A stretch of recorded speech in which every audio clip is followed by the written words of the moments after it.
canaltro.com.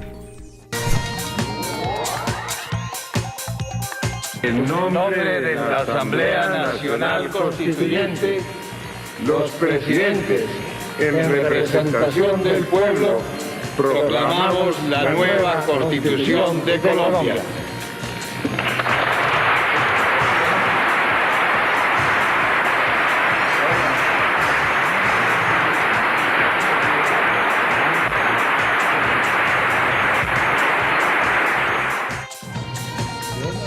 Estas son las imágenes en las cuales se dio vida a la nueva Constitución Política de Colombia, la actual, la que rige desde el año 1991, la Constitución Política del 91. Pues bien, dos de esos tres protagonistas me acompañan hoy, aquí en esta tarde, en este especial de Oriente Noticias. Son ellos Horacio Serpa Uribe, ex constituyente, y el doctor Antonio Navarro Wolf. Álvaro Gómez Hurtado, desaparecido, asesinado, pues no se encuentra con nosotros lastimosamente, pues todas las circunstancias que han surgido en el país. Pero precisamente la Constitución nació como preámbulo, pues digamos, y como dándole la posibilidad a Colombia de salir de una situación de violencia que se vivía en la década del 80. Pues precisamente ese es un contexto general, pues digamos, en el que embarcaba esta situación. Doctores, con la bienvenida a este especial de Oriente Noticias. Doctor Horacio Serpa, al ver estas imágenes, ¿qué le llega a su mente, las que acabamos de ver? Pues una gran emoción.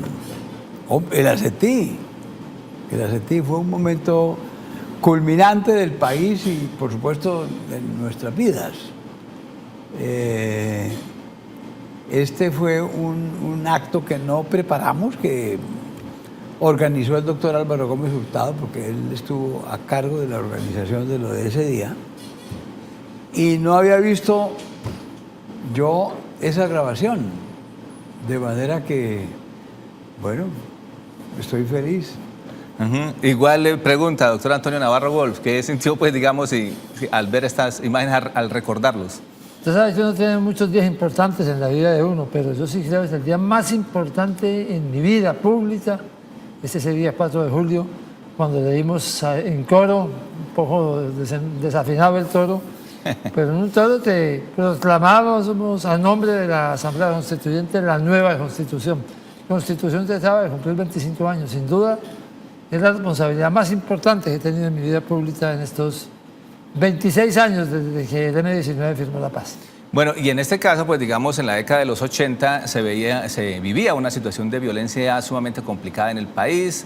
El narcotráfico, pues digamos, ya estaba impregnando las diferentes escenas del país. 4 precandidatos a la República asesinados. Pues, en fin, era una situación sumamente complicada en estos años 80. Si miramos un poco hacia atrás y para dar también un poco de contexto a los televidentes sobre este tema, ¿qué decir? Pero, sin embargo, también, ¿qué experiencia queda, pues digamos, de aquella época tan violenta en la década de los 80, doctor Horacio Serpa? La Constitución de 1886 fue una constitución impuesta por un grupo vencedor de la guerra del año de 1885, orientado por el presidente de la República, el doctor Rafael Núñez, a los perdedores.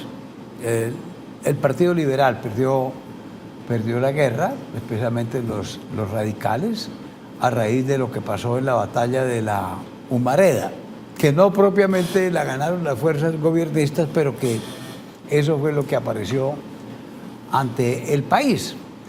Se firmó una constitución por delegados de los gobernadores. Todos los gobernadores escogidos para ser constituyentes eran gobiernistas de la época. Y esa constitución, con un espíritu muy conservadorista y muy centralista, gobernó con reforma durante 105 años. En el país nos estaba azotando la violencia de la guerrilla, la violencia del narcotráfico, del paramilitarismo. Teníamos la buena noticia de que algunos sectores que habían estado en la insurgencia, como el EB-19, el EPL, el PRT, el Quintín Lame, se habían vinculado a la paz y teníamos la euforia de la paz, queríamos hacer la paz. Y estuvimos dedicados a construir un tratado para la paz. Un tratado para Fue la paz. algo muy emocionante. Y en este caso, y usted que estaba, pues, digamos, del lado de las organizaciones alzadas en armas, antes de pensar en la Constitución, pues venía el proceso de desarme del M. ¿Qué se pensaba en ese momento? ¿Se pensaba realmente que los cambios que vendrían o que requería el país en esos momentos era a través de constituyente? ¿O ustedes qué pensaban en ese momento? Bueno, nosotros hicimos un primer intento de paz en 1984 y 85 con el presidente Belisario Betancourt. Ese proceso de paz infortunadamente no salió bien. Ahí perdí yo mi pierna, ahí quedé, como dicen en Pasto, que son tan inteligentes. Navarro habla claritico, pero no se le entiende nada. Fue a partir de un atentado que me hicieron en Italia en 1985. Y luego intentamos de nuevo otro proceso de paz en 1989 y 90. No pudimos convencer a nadie más de la guerrilla. Hablamos con las FARC, con el ELN, con el PRT, con el Tintín Lame, con el EPL. Y nos dijeron, no creemos en eso, no se puede. Sin embargo, Carlos Pizarro terminó convenciéndonos que era lo que había que hacer. Y firmamos la paz en 1990, el 9 de marzo de 1990. Fue la primera paz contemporánea de Colombia y la primera de América Latina, antes de la de El Salvador o Guatemala o cualquier otro país.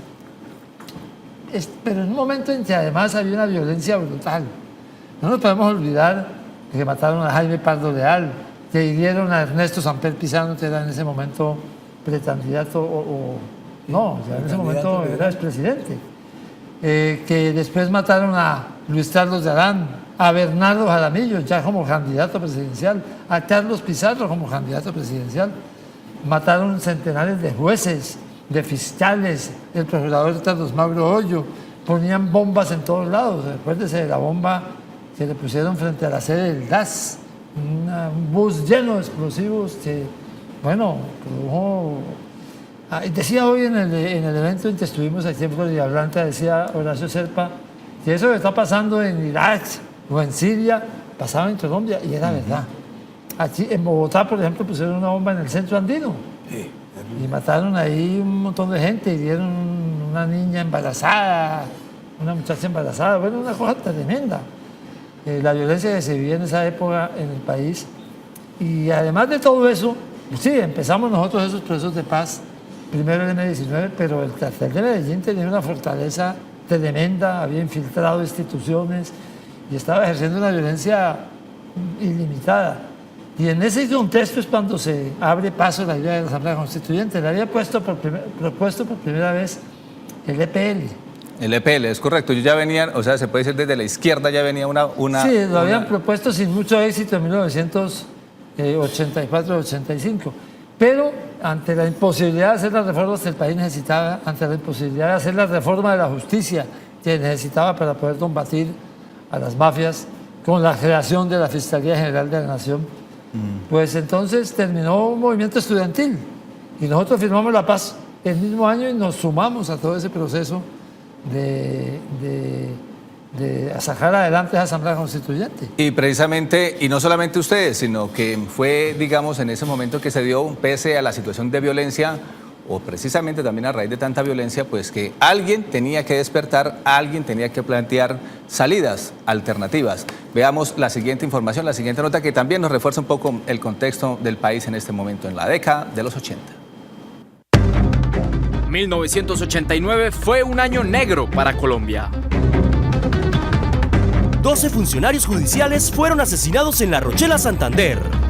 Luis Carlos Galán fue asesinado. Una bomba explotó en las instalaciones del diario El Espectador. 107 personas mueren tras atentado con bomba en un avión de Avianca. Las constituciones parece ser son hijas siempre de un orden social alterado y de hechos violentos producto de ese orden social alterado. De la Constitución del 91 es hija, primero que todo, de un fenómeno que la sociedad colombiana no había conocido hasta entonces, que es el narcotráfico, ¿sí? Que se sumó a la violencia política y en cierta medida la nutrió. Pero además es hija de algo que ha ocurrido por primera vez en la humanidad, y es la toma del Palacio de Justicia, en el que por primera vez se asesina toda junta a la justicia, a la alta corte de la justicia, ¿sí? Pero además de eso es hija del asesinato de 4 candidatos presidenciales. Se puede ser consecuente con la paz y hablar de paz mientras no se combate efectivamente a los grupos paramilitares. Ha llegado el tiempo de convertirnos todos en verdaderos conductores de esta nación. En el país surgía la necesidad de cambiar las condiciones políticas para dejar atrás la centenaria Constitución de 1886 y serían los jóvenes del país quienes a través del movimiento de la séptima papeleta forjaran el primer gran paso para convocar una Asamblea Nacional Constituyente. Finalmente fue en las elecciones presidenciales del 27 de mayo de 1990 en donde se tuvo en cuenta la opinión de más de 5 millones de personas que votaban por una constituyente. Ese hecho histórico marca una posición y es que los jóvenes sí saben qué es lo que quieren, pero además de eso otra cosa, son capaces de decidir el futuro del país y fue lo que hicieron, convocando una constitución que le dijeron a los mayores y a la generación anterior, le dijeron esa constitución que tenemos centenaria ya no se corresponde con la constitución de nosotros que somos la nueva generación y eso es lo que surge, entonces un modelo de Estado social de derecho, un modelo incluyente, pluralista, ¿sí? Un Estado constitucional, ya se cambia, el cambio estructural es bien importante. Sería durante el gobierno de César Gaviria Trujillo la elección de quienes integrarían la Asamblea Nacional Constituyente. El Partido Liberal con la Operación Avispa obtuvo 24 escaños. La Alianza Democrática M19 alcanzó 19 curules y el Movimiento de Salvación Nacional se quedó con 11. De tal manera, Álvaro Gómez Hurtado, Horacio Serpa y Antonio Navarro Wolf fueron los representantes de cada partido. La posibilidad de que la izquierda tuviera una representación política en cabeza de Antonio Navarro, que inicialmente empieza con Pizarro, ¿sí?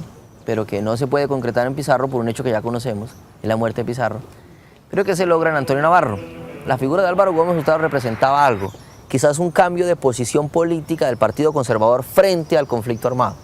Era trascendental que alguien que tuviera semejante responsabilidad histórica estuviera sentado firmando una constituyente que aspiraba a la paz. Horacio Serpa indudablemente representaba esa renovación liberal necesaria que ya se venía gestando desde tiempo atrás con el nuevo liberalismo.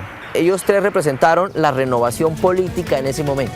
Tras la aprobación de 380 artículos y otros 60 transitorios, la Constitución Política de Colombia estaba lista. Dentro de la Carta Política se incluía la creación de la Corte Constitucional, tal vez una de las más importantes victorias de ese momento. Y la Corte Constitucional va a tener nada más y nada menos que la revisión de esas tutelas que garantizan derechos fundamentales, pero además el papel primordial jurídico-político, digámoslo así, y es guardar la integridad de esa nueva Constitución. Desde ese 4 de julio de 1991, hace ya 25 años, Colombia ha sido otra, gracias a esa Carta Magna que nació como la salida a la larga lista de problemas sociales que en ese momento vivía el país. La violencia, pues parece contradictorio, pero por fortuna fue la que dio la posibilidad de abrir esta nueva posibilidad, pues digamos esta Carta Magna, la de 1991. Sin embargo, como usted advertía, doctor Navarro, pues ustedes hablaron con el M19, con las FARC, ustedes eran del M19, hablaron con las FARC, pero no los lograron convencer. ¿Qué pasó en ese momento? ¿Por qué el ELN, por qué las FARC no entraron en ese proceso? Bueno, a las FARC le habían pasado dos cosas. Por un lado, se había muerto en ese principio de 1990 Jacobo Arenas. Jacobo Arenas era el verdadero jefe de las FARC. Marulanda era el símbolo, el campesino, pero el jefe político de las FARC era Jacobo Arenas. Jacobo Arenas era un convencido total de la importancia de una asamblea constituyente, pero murió prematuramente, digamos, y murió de muerte natural además. Entonces, en primer lugar, tenían ese problema, y entonces, además, el día de la elección de constituyentes, el 8 de diciembre de 1990, cuando se eligieron los constituyentes, ese día el ejército lanzó una operación contra Casa Verde, el sitio donde las FARC estaban en tregua. Y entonces eso hizo que las FARC tuvieran que moverse y empezar a moverse en el territorio, y eso también dificultó el contacto con ellos. Sin embargo, como en marzo, o a marzo tal vez, o abril de 1991, en Venezuela se armó un equipo de conversaciones entre el gobierno del presidente César Gaviria y las FARC. Yo estuve allá, pero las FARC no tenían claro bien qué querían. Querían que Marulanda fuera a hacer una intervención en la Asamblea Constituyente, pero no sabían si eso iba a llevar a un acuerdo de paz con ellos o no, y entonces finalmente eso no pudo abrirse paso. Pero creo que el elemento fundamental fue que había muerto Jacobo Arenas. Yo estoy seguro que si Jacobo hubiera estado vivo, él tal vez hubiera entendido la importancia de esa Asamblea Constituyente y hubiera hecho lo necesario para que la FARC pudiera también incorporarse a la Asamblea. Bueno, y son los procesos que se van. Y doctor Horacio Serpa, usted también andaba por aquellas épocas también, digamos, buscando posibilidades de que las diferentes organizaciones político-militares hicieran parte, pues, digamos, de este proceso constituyente. Desde el Partido Liberal, obviamente, usted lideraba el proceso de transformación, pero desde el Partido Liberal también se buscaba esas alternativas. ¿Cómo hacer que los grupos armados ilegales, sobre todo FARC y ELN, que eran los que estaban por fuera de este proceso, estuvieran allí? Yo, como representante de la Cámara, en esa época fui miembro de la dirección nacional del partido. El partido vaciló bastante en si apoyaba o no los esfuerzos del presidente Belisario Betancur. Yo sí hice presencia. Yo formé parte de la Comisión de Verificación, formé parte de la Comisión de Diálogo Nacional, estuve en muchos de los ajetreos y entrevistas que se hicieron con el M, por ejemplo. Y posteriormente, pero ya en la época de Virgilio Barco, firmé los primeros acuerdos con EPL, con Quintín Lamé y con el PRT. Partido Revolucionario de los Trabajadores, correcto. Dirigía Valentín González, se llamaba. Valentín González. Bueno, y fui ministro del presidente Barco al terminar su gestión. El decreto que convoca el plebiscito el día de la elección presidencial lleva mi firma como ministro de gobierno. Yo fui un convencido de la paz, sigo siéndolo, y de la constituyente. De Asamblea Constituyente. Y luego era senador cuando se convocó la constitución, cuando vino el gobierno de Gaviria, se hicieron los acuerdos de los partidos, etcétera. Yo renuncié al Senado para ir a la constituyente. Para ir a la constituyente, que obtuvo, pues, digamos, en ese caso, como se advertía en la nota, 24 curules, ¿no? Claro, 25 eran. 25. ¿Cuántas listas presentaron como partido? Presentamos 19. Yo encabecé la mayoritaria. Por eso 19 fui listas. copresidente. Es que en esa época un solo partido podía presentar muchas listas. Sí. ¿Me entiende? Y la sorpresa fue también en esa ocasión, y coincidieron los números, ¿no? Alianza Democrática M19, No, y 19 y la curules, lista ¿no? más votada. Afortunadamente no se llamaba Alianza M35. Pero antes de enviar a comerciales, entiendo que cuando ustedes fueron elegidos para la constituyente o como constituyentes, venía el proceso de elegir a la mesa directiva. Y quién quedaba de presidente y demás, porque entiendo que hubo una puja entre el Partido Liberal, que quería la presidencia, y obviamente el M19 también, pero ustedes decían, obviamente somos mayoría, y tuvo que intervenir el presidente Gaviria. Cuéntenos qué pasó allí. Bueno, el cuento se lo sabe mejor Antonio, porque evidentemente el Partido Liberal propuso que, como era el grupo mayoritario, era una minoría, pero era el grupo mayoritario de la minoría, desempeñara la presidencia. Pero el doctor Navarro y el doctor Álvaro Gómez Hurtado representaban una mayoría sumando. Sumando era una mayoría aplastante. Entonces, de ellos surgió la idea de hacer una presidencia tripartita, y a mí me escogió el Partido Liberal para que lo representara. Pero ¿de dónde surgió la idea de la presidencia tripartita? Es que yo había entendido que había sido el presidente Gaviria que les había dicho El presidente Gaviria nos propuso presidente del Partido Liberal, primer vicepresidente Alianza Democrática M19, segundo vicepresidente Salvación Nacional, o sea, el grupo de Gómez. Y yo dije, no, así no es la vaina. Entonces me reuní con Álvaro Gómez y nos reconciliamos y nos reunimos en una taza en Bogotá y nos pusimos de acuerdo muy rápidamente en una presidencia tripartita o colegiada. Pero la propuesta de presidencia colegiada la conversamos Álvaro Gómez y yo y se la comunicamos al Partido Liberal. Le dijeron, esto es urba y hay una silla para ustedes. De manera que fue una decisión que fue sin el Partido Liberal, pero después incluyó al Partido Liberal. Y el Partido Liberal aceptó sin problema, o puso objeción. Claro, porque nosotros sí veíamos que tenían una mayoría. Nosotros teníamos, por supuesto, una fuerza más allá de los 25 constituyentes que era el gobierno. Pero la verdad fue que hicieron una mayoría muy grande. Nos quedamos por fuera de esa mayoría los 5 constituyentes del doctor Misael Pastrana Borrero y nosotros que éramos 25, o sea, 30. ¿Sí sabe por qué? Y la fuerza era 72. 72 con 70, voz y voto. 70. Pero con voz y voto 72. Bueno, pero ellos llegaron después. Ah, después llegaron. Sí, estos eran los 70 iniciales. ¿Y sabe por qué se quedó por fuera Misael Pastrana? Porque él quería que hubiera 3 presidentes y un vicepresidente, que era Augusto Ramírez Ocampo. Ah, ya. Y entonces Gómez decía, pero ¿cómo así? 3 presidentes y un vicepresidente, es más importante el vicepresidente que los presidentes. Y por eso no te ven en la coalición. Bueno, son algunos secretos Detalle. también de la historia también que se dan a conocer y nos aclara a todos pues también parte de esta situación. Hacemos una pausa y ya regresamos porque bueno, está la Constitución, pero ¿se ha superado la violencia en Colombia y cuáles son los retos que vienen? Ya regresamos.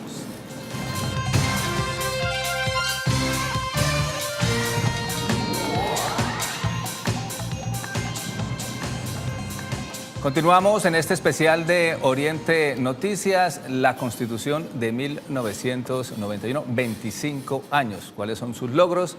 Pero también cuáles son los retos que vienen para que Colombia sea cada día mejor con esta Constitución. Nos acompañan los doctores Horacio Serpa Uribe y Antonio Navarro Wolf, quienes fueron presidentes colegiados de la Constituyente. Había advertido sobre una inquietud al final, pues digamos, si bien los hechos violentos marcaban una nueva ruta y era abrir nuevos espacios, nuevas posibilidades alternativas y que culminó con la Constituyente, pero a hoy escuchaba uno el discurso, por ejemplo, en la nota anterior que salió de Bernardo Jaramillo, haciendo el llamado que hay que desmontar los grupos paramilitares, pero a hoy se sigue escuchando el mismo clamor de diferentes sectores. Obviamente, clamor de diferentes sectores de acabar con la lucha política armada. Bueno, pareciera entonces, quedamos en la duda. ¿La Constitución sirvió, se avanzó o no se avanzó? ¿Hay que ser optimista o pesimista, doctor Horacio Serpa? No, muy optimista, porque es que la Constitución del 91 le dio un giro total al país. ¿Sí? La Constitución del 86 era muy conservadurista, muy excluyente, era centralista, negaba los derechos a la gente.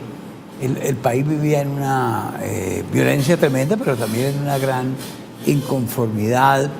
Es decir, el cambio fue radicalísimo. Tuvimos una democracia mejor. El país le dio inclusión a opiniones diferentes a las de ser liberal o conservador. Todas las religiones tuvieron una aceptación en el país. Se legitimó la protesta social, por ejemplo. Para mí tengo que si no hubiésemos expedido una constitución en el año 91, o en esa época, una constitución de estas características, hubiéramos terminado en una guerra civil. Había guerra, había violencia, pero hubiéramos tenido una situación parecida a la que se trataba de superar, la que se vivió en los años 50 en el siglo XX, y hubiera sido terrible. No fue posible alcanzar la paz enseguida, pero se demostró que sí se podía hacer acuerdos. La Constitución del 91 demuestra que no hay que hacer una guerrilla para reclamar un derecho, sino ir a un juzgado, interponer la tutela. Diferentes expresiones de la política pudieron manifestarse sin necesidad de que los metiera a la cárcel el gobierno. En fin, es que antes, los 86, pues la inmensa mayoría de los colombianos no alcanzó, afortunadamente, a saber cómo era, pero era terrible. Un éxito notable, la Constitución del 91. Hay que hacer más cosas, por supuesto. Doctor Antonio Navarro, ¿qué responder también frente a esa inquietud? Bueno, ¿Qué mensaje enviar? Los colombianos a veces pensamos en el fetichismo de la ley, como si la ley tuviera poderes mágicos. Sin duda, en 1991 se modernizaron las instituciones colombianas de una manera impresionante. Esas, las cosas que ha dicho Horacio y muchas más. La creación de la Junta Directiva del Banco de la República Independiente, de la Fiscalía General de la Nación, de la autonomía de la rama judicial, de los derechos de los indígenas, de la descentralización con recursos transferidos automáticamente, del medio ambiente, muchísimas cosas. Pero evidentemente son leyes estrictas, que las aplican más o más de un modo o de otro los gobiernos. Entonces, es decir, la Constitución da una orientación, pero los gobiernos materializan de una manera determinada las cosas que dicen las leyes. Entonces no podemos creer que la Constitución tiene el poder mágico de cambiar la realidad. Es una Constitución que va hacia adelante, pero necesita gobiernos. Le pongo un ejemplo. Salud.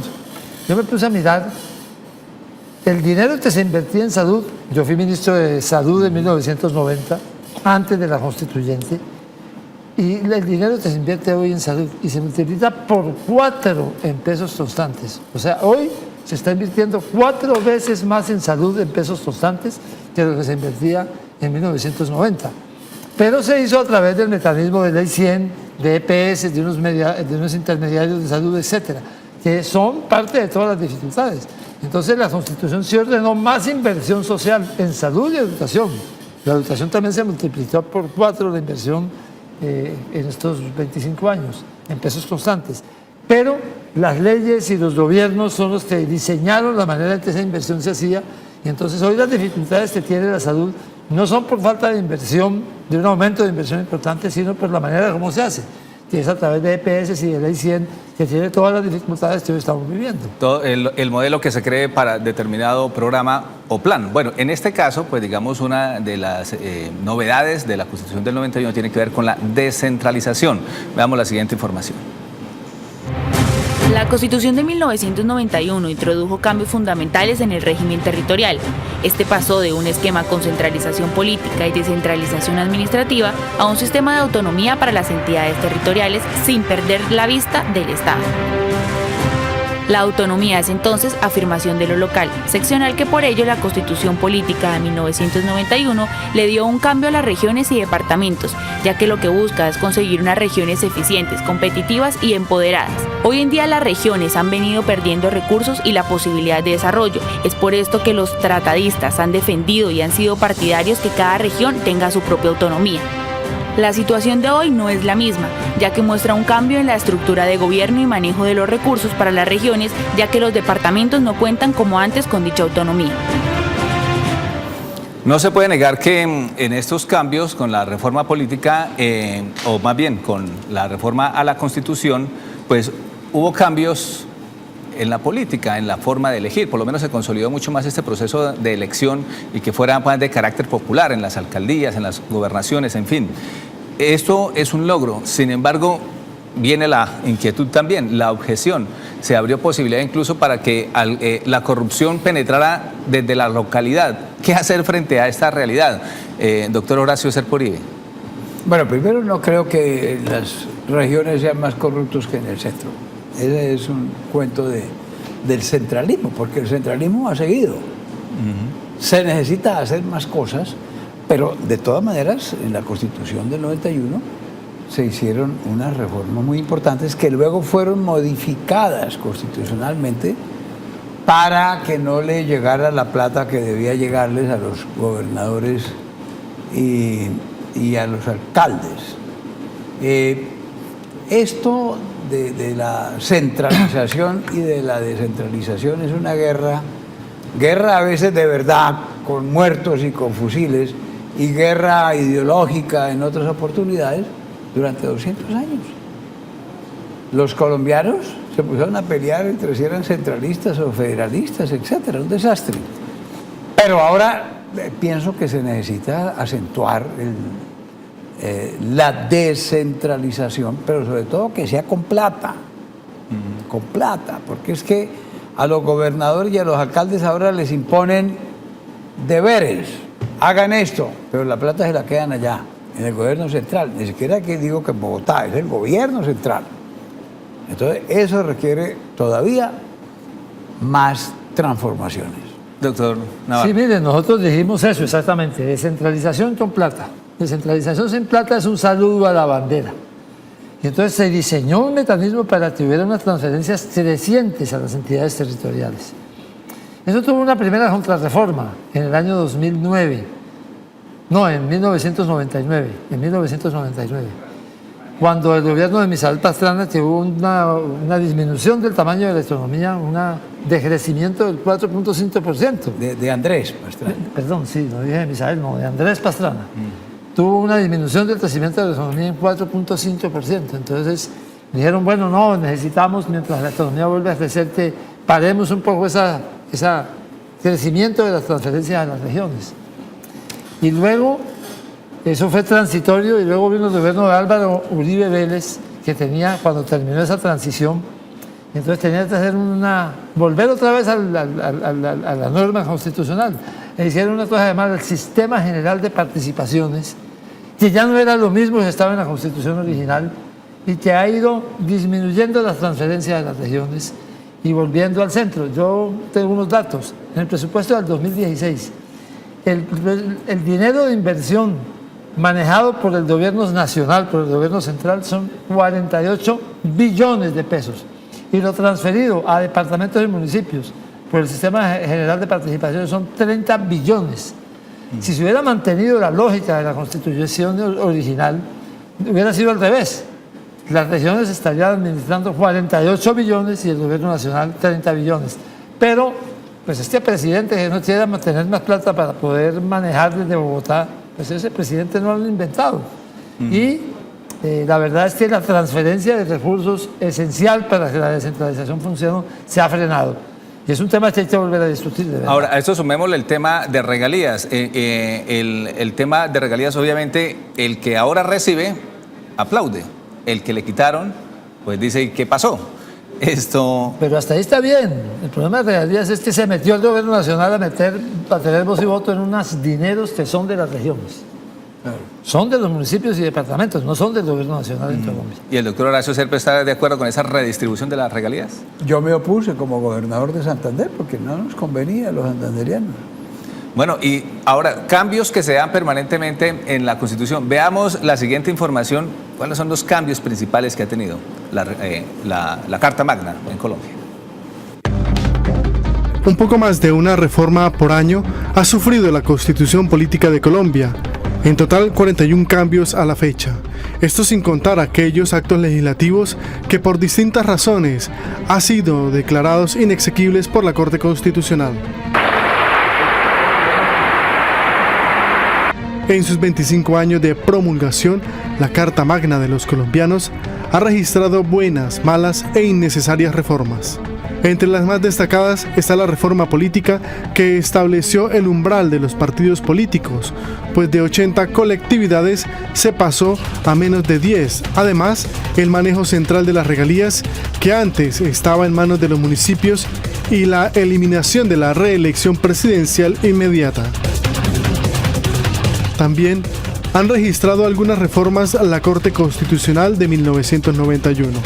Según los analistas, eran innecesarias porque en nada afectan la vida institucional del país. Un ejemplo de esas reformas es la que le quitó el Santa Fe a la capital del país. No habían pasado 2 años de promulgada la Constitución Política de 1991 cuando se iniciaron las reformas a la misma. En las 41 que ha sufrido, se han modificado más de 120 artículos a través de distintos actos legislativos. Entre esos cambios, se destaca la reforma al artículo 35 que prohibía la extradición para colombianos por nacimiento. También se destaca la reforma política y electoral del 2003, que trajo consigo el voto preferente, el umbral, las listas únicas, el castigo a la doble militancia, las actuaciones por bancada, entre otros aspectos. Cabe destacar que en su mayoría los cambios sufridos por la Carta Magna de 1991 tienen que ver con reformas al funcionamiento del sistema político. Son los cambios que se han realizado en la Constitución Política de Colombia. ¿Qué analizar sobre este tema? Eso lo vamos a hacer después de la pausa. Ya regresamos. Continuamos en este especial de Oriente Noticias, la Constitución Política de 1991, 25 años. Bueno, ha tenido cambios la Constitución. Algunos dirán los cambios han sido buenos según desde el punto de vista que se mire, o serán malos según el punto de vista que se mire. Doctor Horacio Serpa, para usted, ¿qué destaca? ¿Cuáles cambios han sido beneficiosos para el país en la... Hombre, déjeme decirle los malos. O los malos. Quiero empezar con los malos. Bueno, perfecto. La reelección fue pésima, de muy malos resultados para los colombianos. Lo otro ya lo notificó aquí el doctor Navarro, lo relacionado con las transferencias, la plata para los municipios y para los departamentos. Y una modificación que se denomina como la regla fiscal. Eso lesionó protuberantemente la noción del Estado Social de Derecho en la Constitución de 1991. Doctor Antonio Navarro, ¿usted qué podría destacar, para bien o para mal? No, pues empecemos. Entonces Horacio dijo los malos, yo digo los buenos. Los buenos prohibió la reelección que se había permitido. Ese fue bueno. Sí, que eso fue reforma y contrarreforma de una vez. Sí, eso unos años después se corrigió las reglas y entonces ya ahora en adelante ya no vamos a tener otra vez reelecciones. Reelección inmediata de un presidente. Otro bueno, nosotros habíamos abierto las puertas para hacer política, pero las abrimos demasiado. Entonces íbamos a tener 78 partidos. Eso era demasiado, se desordenó demasiado la política, se dispersó. Entonces en el año 2002 y 2003 se hicieron unos cambios para obligar a aglutinar de nuevo las organizaciones políticas. Hoy tenemos un número de partidos razonable, 10, 12 partidos con representación en el Congreso. Otros han sido innecesarios. Un cambio constitucional para quitarle a Bogotá el nombre de Santa Fe. Es una tontería total, podría llamarse Santa Fe Bogotá y todo el mundo decirle Bogotá. Sí. Sin embargo, se hizo una reforma constitucional para quitar el Santa Fe de Bogotá. Creo que el de regalías, si no hubiera metido tanta injerencia del gobierno, repartía mejor, digamos, el dinero en el país. Lo digo porque yo vengo de una región que se benefició de esta situación. A mí me tocó ser gobernador con una mano atrás y otra adelante, no había regalías, dramático. Imagínense usted 25.000 millones para 64 municipios, entonces le tocaba a cada municipio más o menos unos 350, 400 millones al año de inversión. Eso era una miseria. Con las regalías eso mejoró. De manera que ha habido cambios buenos, regulares, malos e innecesarios. Pero el espíritu de la Asamblea sigue vivo. Por eso decimos, ahora se va a necesitar una reforma de la justicia. Y seguramente hay que hacerla por medio de una Asamblea constituyente. Constituyente sí, pero nueva constitución no. Exactamente, a ese punto es que vamos. Se plantea ya, ahora que se está en proceso de paz con las FARC y esperamos que sea pronto también algo con el ELN, algo similar, pero ya hay algunos que advierten que es necesario una constituyente. La misma FARC la plantearon alguna vez, Centro Democrático la planteó también, aunque de manera parcial, dicen ellos. Pues veamos la siguiente información. Desde el año 2013, durante el inicio del tercer ciclo de los diálogos de paz en La Habana entre el gobierno del presidente Juan Manuel Santos y las FARC, este grupo insurgente propuso realizar una Asamblea Nacional Constituyente para darle estatus constitucional a los acuerdos allí logrados y meterle pueblo, según ellos, al proceso. Situación que abrió la polémica en el país y generó de inmediato la reacción del presidente de la República. Es muy posible que se pueda encontrar una fórmula para refrendar popularmente cualquier acuerdo. Eso está por discutirse. No voy a entrar en detalles precisamente porque es uno de los puntos de discusión. Pero lo que sí quiero que quede muy claro es que no vamos a terminar estos acuerdos con una asamblea constituyente, como algunos han pedido el día de ayer. Eso, que se borren de la mente esa posibilidad, porque eso no va a ser así. Para algunos expertos en el tema, es más viable y sensato lo que propuso el gobierno de decir que hay que convocar al pueblo, pero a través de un plebiscito o un referendo que está en la Constitución, pues según el gobierno no es necesario una constituyente para refrendar los eventuales acuerdos de La Habana, por varias razones. En primer lugar, porque la Constitución actual es seria y eficaz y en ella se prevén los mecanismos necesarios para adelantar las reformas que el país necesita y que puedan resultar de un acuerdo con las FARC.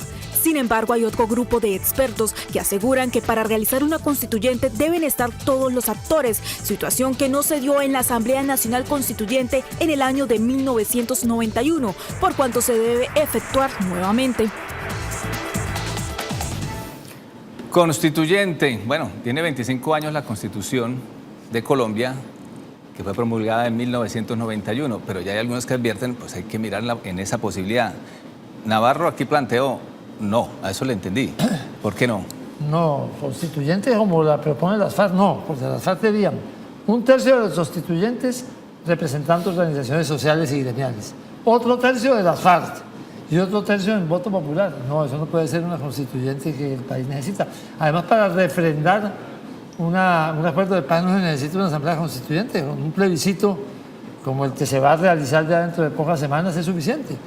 Pero una constituyente parcial, limitada, con un temario limitado como establece hoy la Carta, para reformar la justicia, por ejemplo, yo sí creo que es necesario.